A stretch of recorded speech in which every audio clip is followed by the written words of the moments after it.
Alright, hello everyone. Welcome back to Turn-Based Combat Tutorial. This is part 6. And in this part we're just going to be doing the targeting stuff that we started in the last episode, as well as beginning our actual playing each of the moves and affecting damage and health and all of that fun stuff. But before we get started, some changes I've made off camera that really aren't that big, but are important. On this Battle Menu Manager prefab, I've gone ahead and moved the options holder forward, towards the camera on the Z-axis by to that value. Basically, that just makes it appear in front of our characters here, as well as not there in the script. I've gone ahead and added these two lines right here inside the player phase coroutine. What this yield return null is just waiting a frame for all of the options in the move list UI to initialize and have their start methods called, as well as selecting the first option. So now if we go ahead and play our scene and start a combat, you can see that it selects the first option by default, whereas before it was unselected, which is kind of unintuitive. And also you can see it appears in front of the characters now instead of behind them. Cool. What we're going to be doing first off, I've also prepared this sprite. Again, I'll leave it to you guys to make fancier sprites and stuff and make your games actually look good. But what we're going to be doing is basically drawing this target over all of the affected enemies. And the way we're going to do that is pretty much the exact same way we're doing the battle menu. So what we're going to do is we're going to create another, or in fact we could just duplicate this and then just do like battle target, and go ahead and get rid of this combat menu manager script on it as well. And actually we should just drag it into the scene to edit it here. That'll be a little bit easier. But we do want it to be a world space camera. We don't need this options holder thing,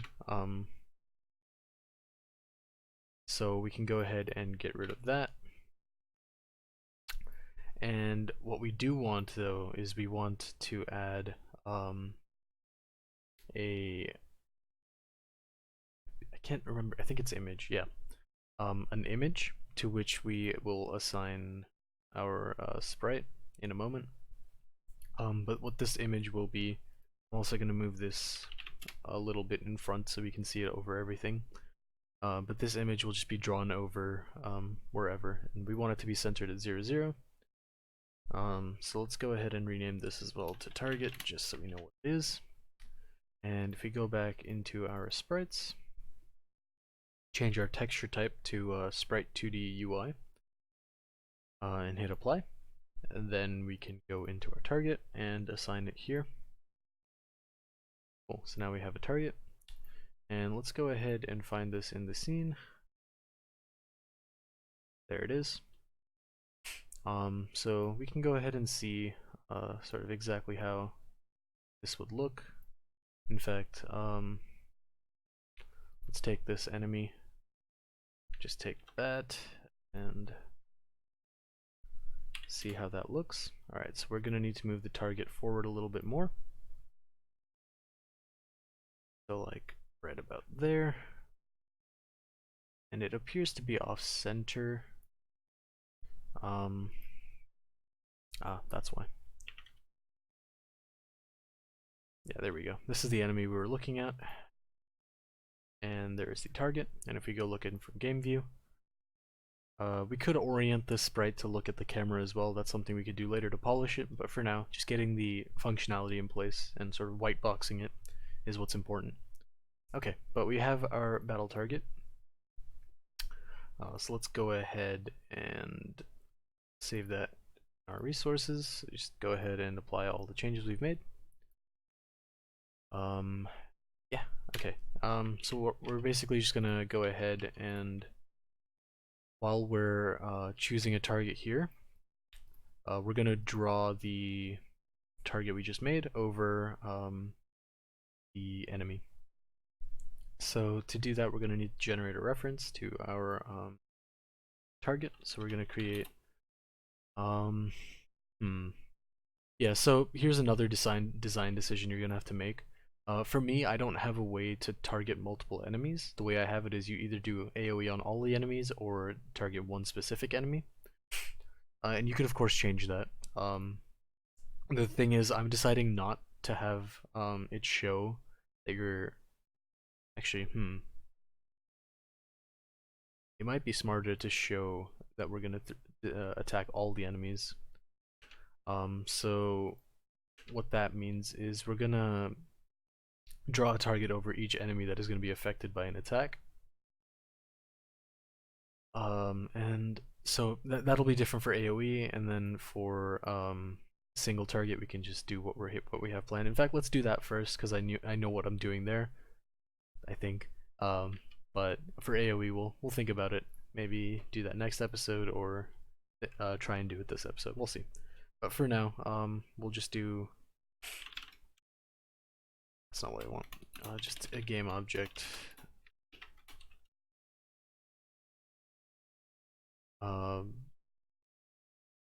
Target UI, and then we can just initialize that in start as well. Let's see, target UI is equal to instantiate, and oh yeah, I forgot another change I made while or away from off camera, was I removed everything that we did with the event system thing, because I realized we made a UI system, so we don't need to check for the event system input because it has nothing to do with Canvas. So we just got rid of that. But we're going to be instantiating a resources.load, and we're going to be instantiating battle target, that's what it was called, as a game object. Okay, so now that we have that, we can go ahead and set it to inactive so we don't see it. Cool.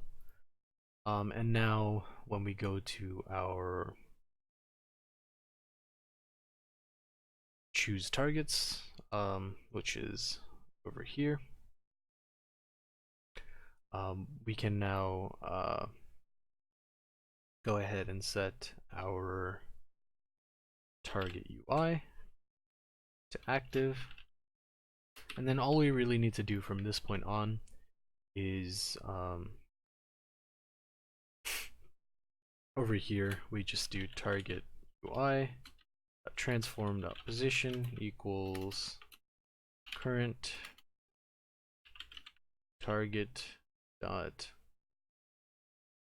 transform dot position, and we should be good on that front. So now if we go back into our scene and test that out, and let's see, go.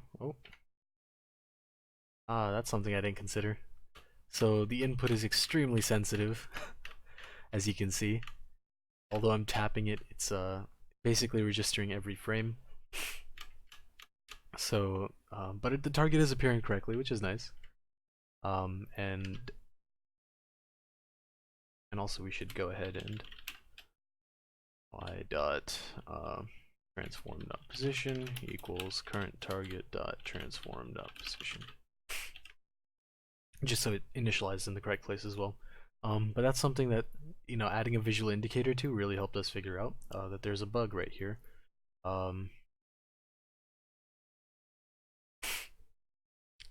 So rather than yield return null here, we should yield return some input amount.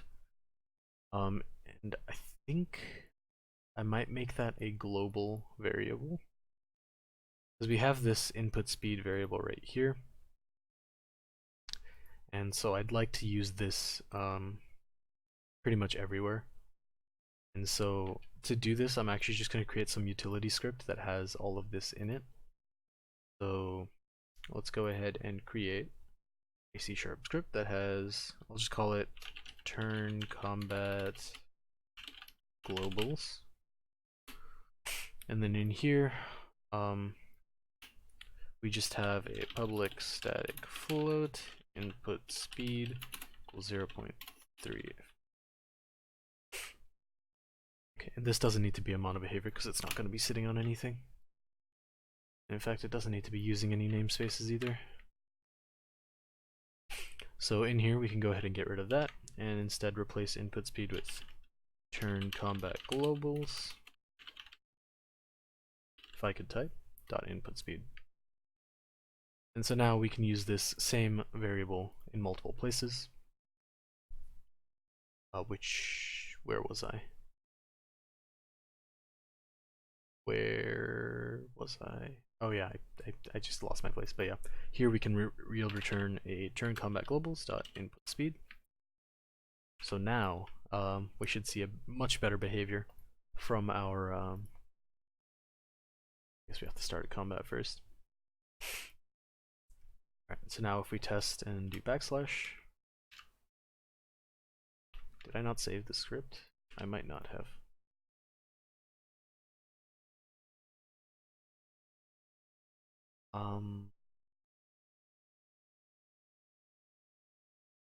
Hmm.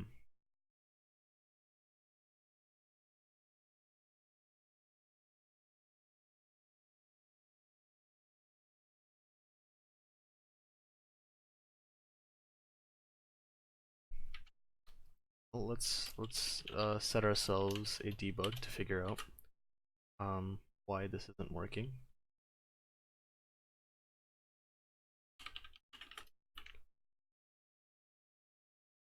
So let's see.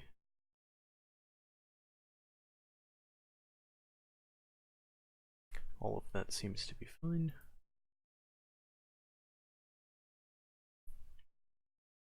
Okay. Well, that actually is correct. It's supposed to be every 0.3. Actually, no, that's totally wrong. I'm wondering. Here, let's move this out of the loop. See what happens. I have a sneaking suspicion about what might be going on here.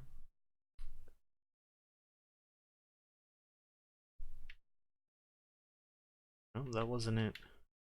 Okay. So the coroutine is only being called once. However, this loop is executing far more times than it should be. And this is that's the other thing. We want to wait. Oh no, we're checking for input as well. Current index is less than 0, then we go to the other side. And if it's equal to enemies count, set it back to 0.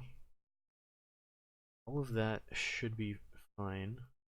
The only other thing I could think, well, see, we're basically doing the exact same thing as we are here. Except the only difference is I'm checking if it's equal here, and I'm not doing an else if. But I don't think that'll make a difference. If it does, then I stand corrected, but I love how all of my episodes here are turning into me just finding bugs with my planned system and then things going wrong. But yeah, it's still going too quickly, but yeah, I don't know. And then here, I guess what we should do is target UI.setActive false. Because once we've selected a move, we no longer need to see the target UI. What is going on here? So, is this yield return even happening? What we need to check. I'm pretty sure it isn't, and I don't know why.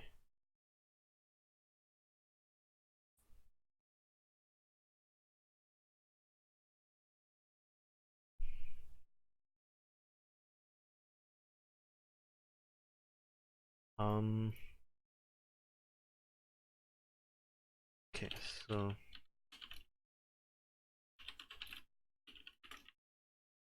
this isn't the best way to debug things, like should be going through the debugger, but It's I'm just confused as to what is going on here. Let's see.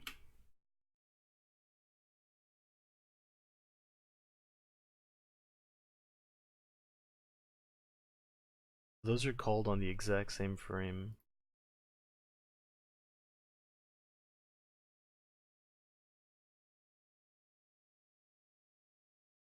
Yeah, they're being called on the exact same frame.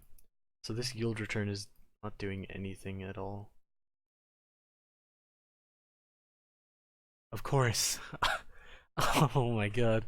I'm so sorry that you guys have to watch me sit through like 5 minutes of this, but um we have to tell it that we wanted to wait for this many seconds, not just oh my god. Okay. And not just wait for a float. Because a float, like, what does that even mean? It doesn't know. So, there we go. Yeah. So you just need to have the new wait for seconds there. Otherwise it doesn't know what you want it to do with that float. But yeah, sorry about that. Let's see. So we have, if we go in here, we can go and select different moves. And we have, okay, we might want to raise it from 0.3 to like 0.1. But we can select an enemy. Can we? No, we can't, because yet another thing I failed to consider. So what's going on here is it's waiting that many seconds, and then that just, or it's waiting too much, basically. That's the gist of it. Yeah, okay. Let's see.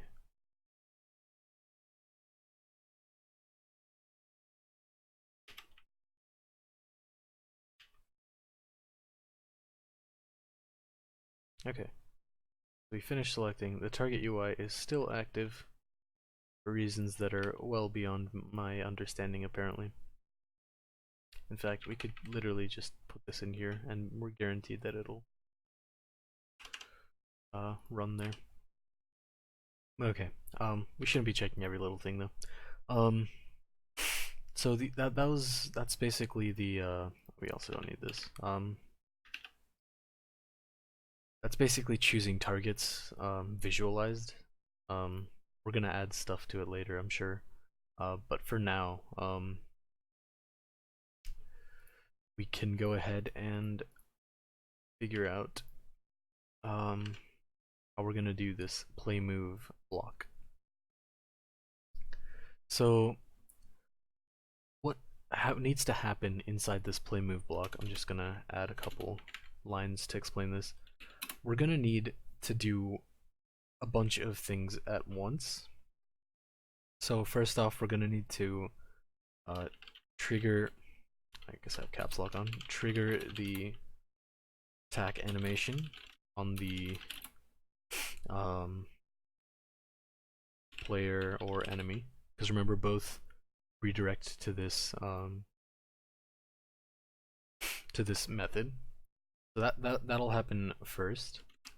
Then we need to do any camera work to like follow that attack animation. In fact, that's kind of like a sub point triggering the animation.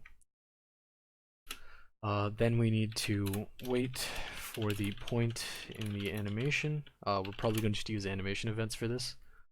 And wait for that point to apply damage and show and play sound effects and stuff. And then we need to, and then as a sub point of that, play the hurt animation of whatever. And then we just need to reset back to everyone's start position. yeah, and we uh, then we're done with playing a move.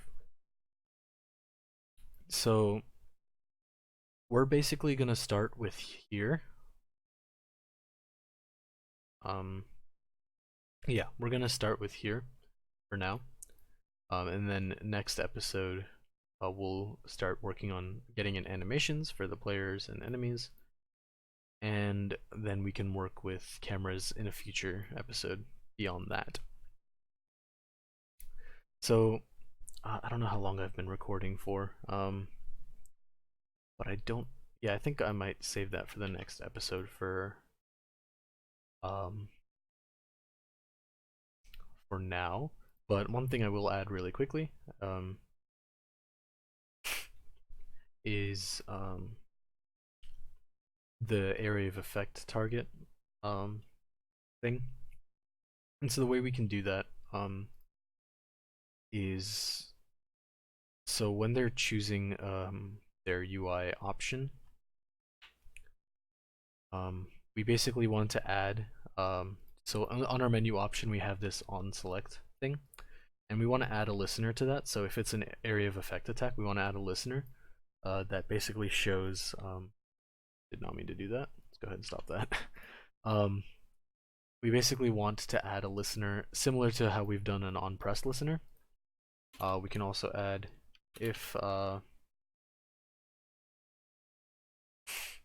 move dot area of effect, then we can go ahead and do option dot on selected dot add listener. Let's go ahead and add this.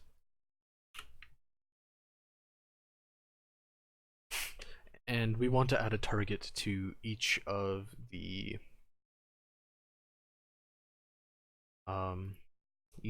enemies, and we're also going to want to add a way to disable that.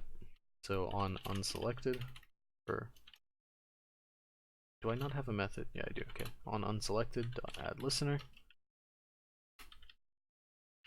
And if you're wondering what delegates are, I feel like this is a very late time to explain that. They're just anonymous functions, so functions without a name, or inline functions. Rather than writing like private void whatever, we could just do it inline right here.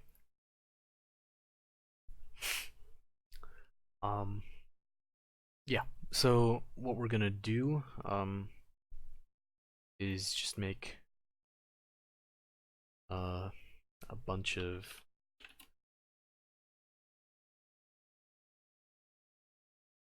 we're just gonna make a list, I guess. Why not? Not like we have enough lists in our code already. We're just gonna make a list of game objects, call it targets. Oh wait, that already exists. Target UIs, I guess. I don't know. This is hold on. Let's come up with a better name for this. So this is going to be multiple target UI. Okay, and we're just going to for each game object combatant stats, yeah, for each we want that to happen in here. So for every enemy, what is going on here?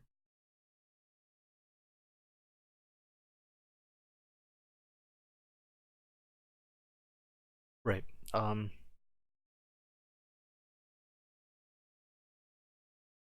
Yeah, that's why we did it this way, right?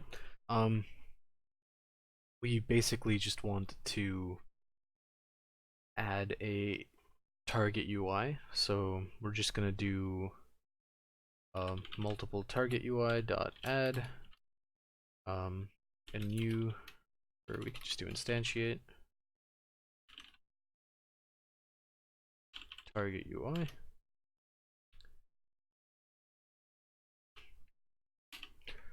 And then yeah, so that all that'll do is for each position there'll be a target UI, and then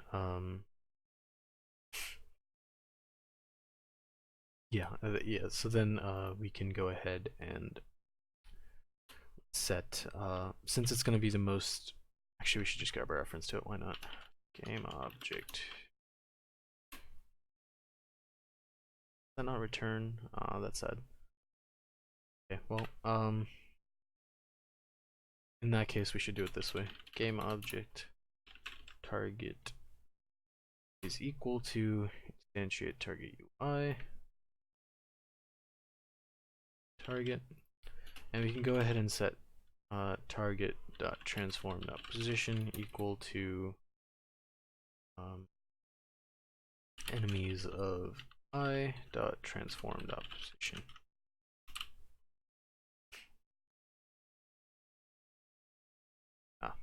That's why. Okay. And we're going to want to do that after this, so let's go ahead and move that up to the top.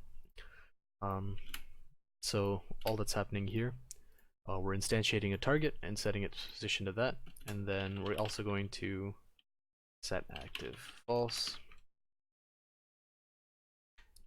Okay, so now we have a target at each position, and now in our on pressed and on selected and on unselected, all we need to do is set whether or not those are active or not.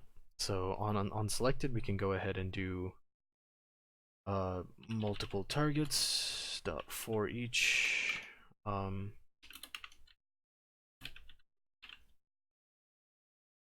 we want it to be set active to true. And now this is just a shorthand way of writing a loop. Rather than doing writing a full for each loop, I can just do this, and it should work the way we intended it to. And then here we just set it to false. Now we can test that this and then the previous change that we made also work. Go ahead and hit play, and go ahead and start a combat. And of course, as I do every single time I make a list, I forget to initialize the list.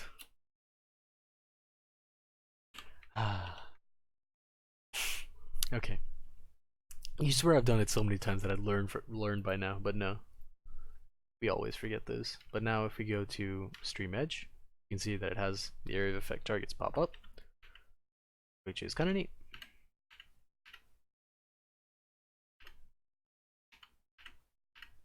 Yeah, cool. And then this, we're still getting the thing where it doesn't pop up the, what is it? It doesn't pop up the target at the beginning, so we're gonna go take a look at that.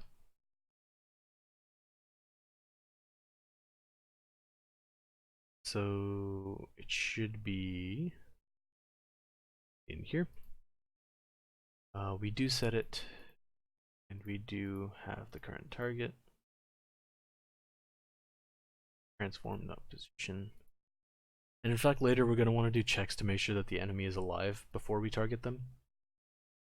So we'll add that as a to-do.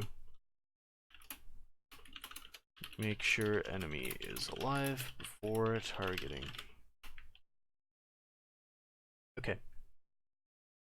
Now, as for the reason for why this target UI is not showing up, I don't know. It should be working based off of this. Yeah, that should be fine. We can track the target UI once we start the combat and see where it's ending up. So this should be our current target UI, and it's chilling. Oh, there it is. It just took a second. Okay, never mind. Never mind. That was totally working. Okay, but I think that'll be all for this part. And in the next part, we'll go ahead and start working on play move. Alright, yeah, thanks for watching. I'll hope you see you there.